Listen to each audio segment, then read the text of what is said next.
Hi everyone, hope you're doing well from wherever you're watching this channel, depending on your time zone.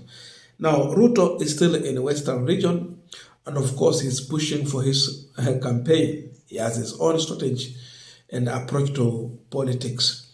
But he made a joke about his opponent, and he said that his opponents will not win an election against him simply because he cannot allow such a thing as he continued to deliver the services to the people.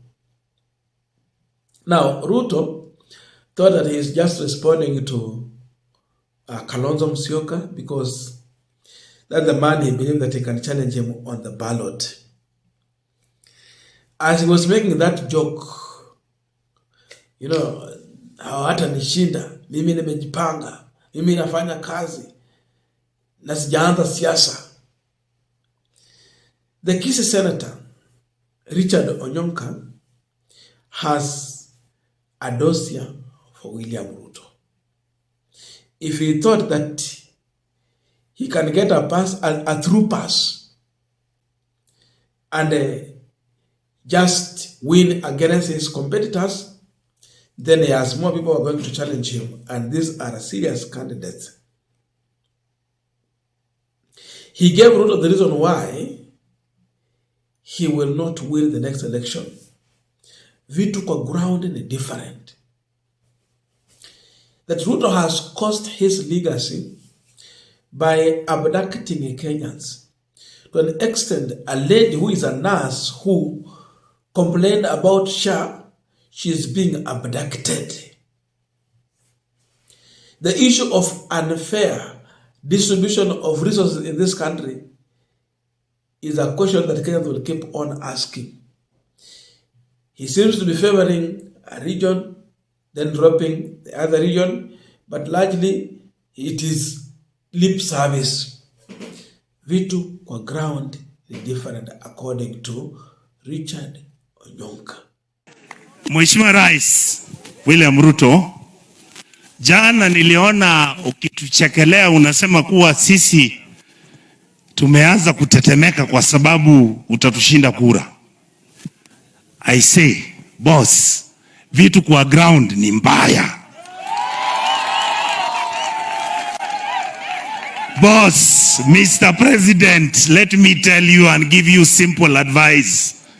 If you continue abducting our children, if you continue having unfair distribution of national resources to individuals and people, and you leave some of us out of it, we will not vote for you. Your Excellency, when you see a woman who is telling you that SHA and SHIF and SHA are not working, then you abduct her, you arrest her because you want to discipline her. It means you've lost legitimacy.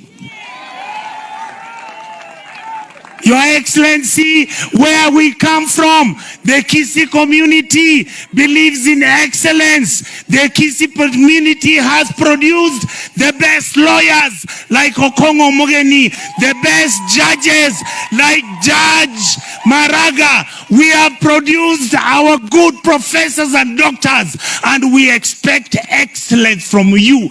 We don't expect mediocrity. And that is why, Your Excellency, I want to tell you, we as a community, even when we are not tribal, where we believe in the country called Kenya, a country that believes in fairness, equity, and democracy, we now have a candidate, and his name is Fred Matiangi.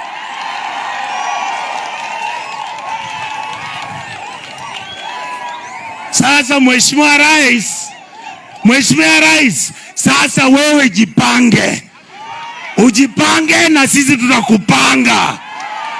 Usema no. Now, Richard Onyonka ended up telling Ruto the truth that they have a candidate for presidency, and that person is none other than the former CS for Interior, Fred Okengo Matiangi. So, beside this statement, he has gone further again to confirm that they have been in a meeting with the former CS Fred Matiangi, and they say that they are going to front him for the presidency in 2027. So it is clear. Though there is one word as used there, sisi kama jamii ya Mugusi. I think he would have avoided that because Matiangi was a national leader and he needs to continue that way. But it's confirming they're going to form a political party. And they will talk to everyone, everywhere. They will speak to Kalonzo. They will speak to Uhuru Kenyatta. They will speak to Gachagwa. And anyone who is willing to give them their support. So they are ready to engage individuals in this country to make sure that they are succeeding in making Fred Matiangi a strong candidate to compete in the next election 2027. Iya amesema. So, if Ruto thought that he has only Kalonzo Musyoka, then here is the message that there are other individuals who are coming to challenge him, and Fred Matiangi is on the list. Wataniuliza niongee vile nimesema. Sisi kama jamii ya Omogusi tumeamua candidate yetu ya urais hapa nchini Kenya 2027 elections anaitwa Dr. Fred Matiangi Okengo. Na tena hatusongi nyuma. We will continue. We have decided that if you have a dysfunctional country, that institutions are not ready to share the cake equitably, then you must look for alternatives. How you will force those who are in power to share those resources with you equitably. And one of the approaches, we will set our own political party. We will go and negotiate. We know Fred Matiangi is going to win, but he cannot win alone. We are going to talk to everybody. We are going to talk to Kalonzo. We will talk to Gachagwa. We will talk to Uhuru. We will even talk to Raila. We will tell them it is now our time, because where we are, this country requires to look for us also from the small clans. Even as who are without the numbers, we need to be given an opportunity to show what we can do. Usawa na mwakitua kwa nabo. Mwachara nile. Nyorokio kawako igangende. Mbiamono sana. Now we are continuing this final discussion, but just a quick request. For those who are watching this channel and you have not subscribed, please consider subscribing. To our returning subscribers, I must say thank you so much. And again, to all our viewers, please give this video a thumbs up. Thank you so much, and back to our discussion. Now, where we have reached as a country, Kenyans are just looking for someone who can bring the change that they are looking for. People need radical change. And already, Matiangi has been proposed by his own community. You look at the capability of Matiangi. He's someone who can push for something if given a chance. When he was the CS for, ICT or communication? At least you can remember, he pushed to change the TV, the way they were operating from the analog to digital.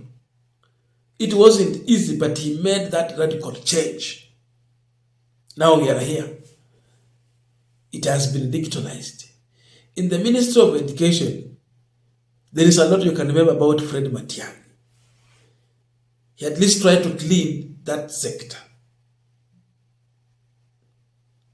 Of course, I've seen people discussing about his conduct when he was the CS for Interior.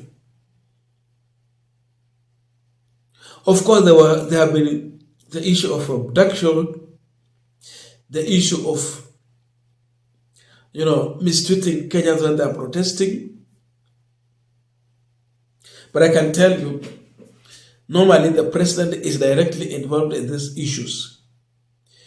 No any single CS in this country will work on his own, especially when it comes to, punitive policies or punitive measures they are taking to either intimidate or coerce the people. Yes, you will find his shortcomings there. How he was handling the protest, it was not fair. But at least Kenyans are looking for someone who can bring radical change, stop corruption. That's number one.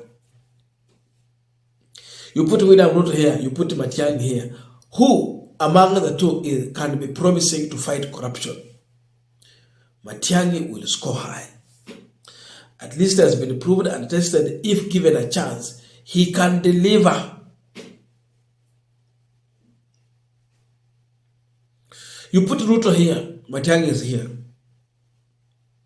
And you're talking about service delivery to the people. Who can do that? Ruto has proven us that he is a man of lip service. But at least when Matiangi was still in the office, when allowed, he used to deliver. So he scores high against William Ruto on that one again. The problem we are facing today with education and the funding of the junior secondary schools, that is grade 7, 8, 9. Like if Matiangi was there, I think he would do something differently. So Kenyans are looking for someone who is a kind of the late Magufuli to do some radical changes on some issues, but again balanced with the constitution of this country. If they get such a person, they are ready to vote for that individual. So that is the situation. I don't know your views, but let us be in the comment section to continue this discussion. Thank you so much and see you in our next video.